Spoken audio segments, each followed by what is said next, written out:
چیز ہے کہ اس کو جتنا زیادہ خرچ کیا گیا اتنا زیادہ اللہ اس کے علم کو بڑھائیں گے، اور اتنا بڑھائیں گے کہ آدمی سوچ بھی نہیں پائے گا کہ میں نے تو کبھی پڑھا بھی نہیں تھا، لیکن اللہ رب العزت اس کو وہ علم عطا فرمائیں گے۔ جب ایک چیز پر عمل ہو جاتا ہے تو اللہ اسے دوسری چیز کا علم عطا فرما دیتے ہیں۔ اور علم لدنی کے لیے شرط یہ ہے جو علم اللہ نے ہم کو دیا ہے اس علم کے اوپر عمل کرنا۔ جو علم اللہ نے ہم کو دیا ہے اس علم کے اوپر عمل کرنا، یہ اللہ رب العزت کی طرف سے علم کو اپنے اوپر اور اپنے لیے مشاہدہ کروانا۔ اللہ رب العزت کی طرف سے پھر علم لدنی کا فیصلہ ایسے شخص کے لیے ہوتا ہے جو علم ہوتے ہوئے عمل کرتا ہے۔ اس لیے جتنی باتیں کہی جائیں ابھی بڑے بڑے علماء آئیں گے، ہمارے مفتی صاحب بیان کریں گے، جتنی باتیں کہی جائیں جیسے کہی جائیں بغور کرنا ہے، عمل کی نیت سے سننا، اور عمل میں وہی چیز آتی ہے جو دوسروں تک پہنچانے کی نیت سے سنے جاتی ہے۔ اگر ایک حافظ قرآن یہ ٹھان لے کہ ہمیں رمضان المبارک میں قرآن پاک نہیں سنانا، شروع ہی سے وہ ٹھان لے کہ ہمیں رمضان المبارک میں قرآن پاک نہیں سنانا ہے، یاد بہت اچھا ہے،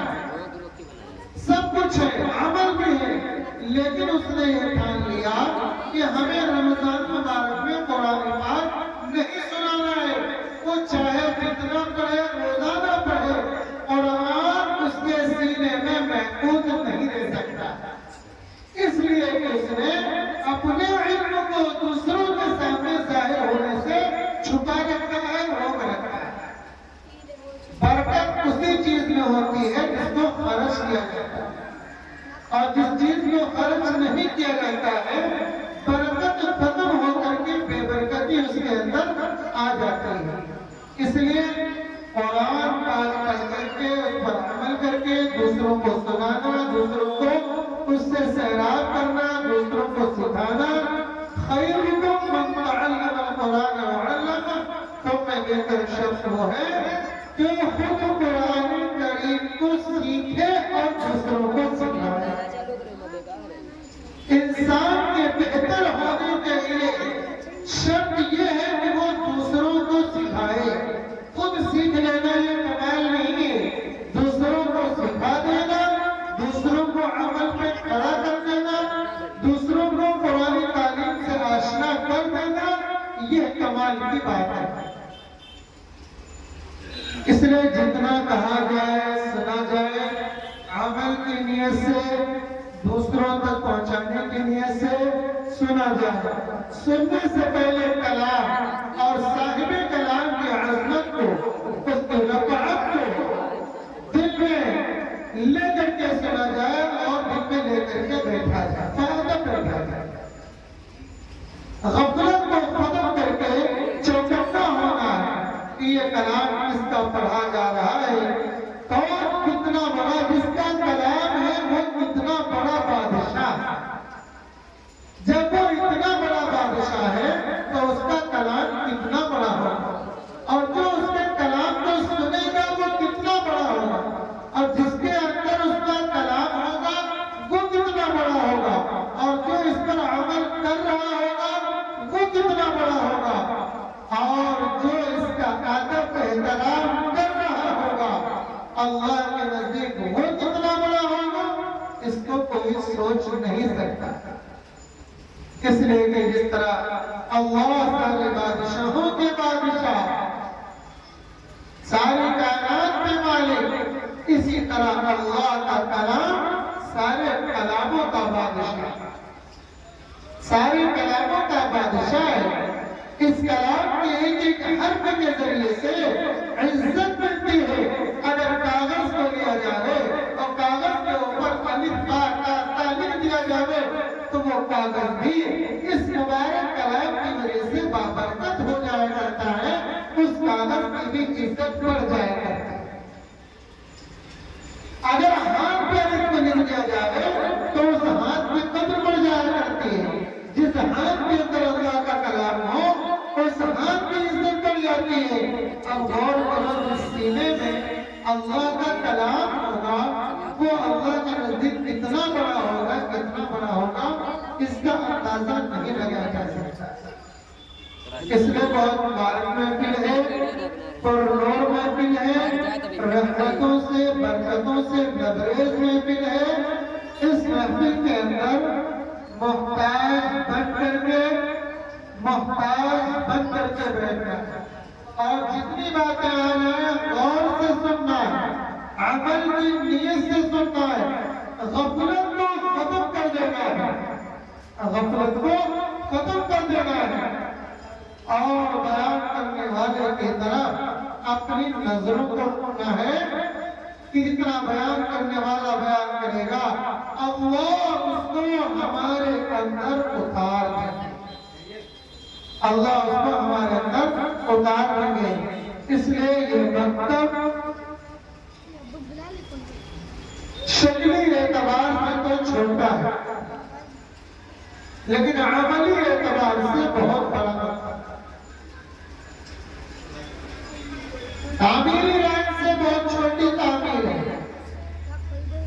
لیکن عملی اعتبار سے بہت بڑا ہے، اس لیے کہ اس کے اندر ایک نہیں تمام حفاظ کرام اس سے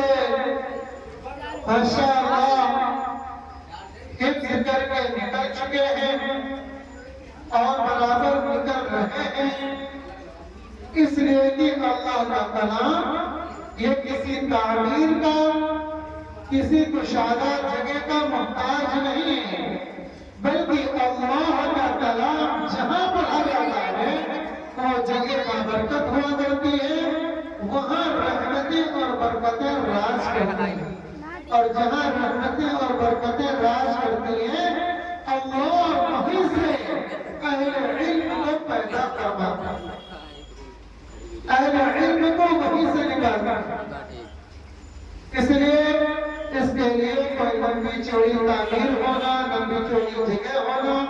یہ کوئی ضروری نہیں، اصل آپ محنت دیکھیے،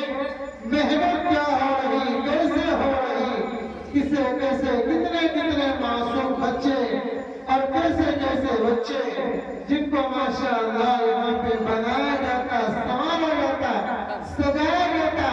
آتے ہیں ان پڑھ ہو کر کے لیکن جاتے ہیں حافظ قرآن بن کر کے، آتے ہیں اللہ سے ناشنا ہو کر کے اور جاتے ہیں اللہ کی آشنائی کے ساتھ، اللہ اس کے رسول کو پہچان کر کے جاتا ہے۔ اس لیے مکتب شکلی اعتبار سے تو چھوٹا لگ رہا ہے لیکن عملی اعتبار سے بہت بڑا مکتب ہے، بہت بڑا مکتب ہے۔ اور اس کے اندر میں بارہا کہتا ہوں کہ اس کا جو ذریعہ ہے، اس کا جو پانی ہے وہ آج ہمارے درمیان موجود نہیں، جن سے میرے مراد حافظ صاحب کے والد محترم جناب محمد الرئیس صاحب مرحوم، اللہ رب العزت ان کی قبر کو نور سے منور فرمائے، آپ کی بار بار مغفرت فرمائے، درجات کو بلند فرمائے،